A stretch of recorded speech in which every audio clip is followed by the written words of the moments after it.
তুমি কিছু করতে চাইছো, সাকসেস হচ্ছে না, আশা চলে যাচ্ছে ভিতর থেকে, ভাবছো আর করবে না। এটা কখনোই করো না। কেন বলছি? ভাববে যে আবার জ্ঞান দিচ্ছে, সেটা নয়।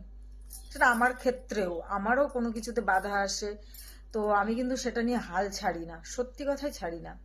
আমি একটা জিনিস ভাবি, দেখো সূর্যকে ভাবো না, কি ঝড় তুফান যাই হয়ে যাক না কেন, সূর্যের আলোটা সেই পৃথিবীতে আসেই।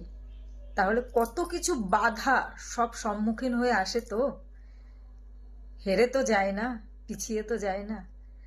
তাই আমাদের কি করতে হবে? সূর্যকে দেখে শিখতে হবে, কোনো কিছুতে পিছালে হবে না, হাল ছাড়লে হবে না।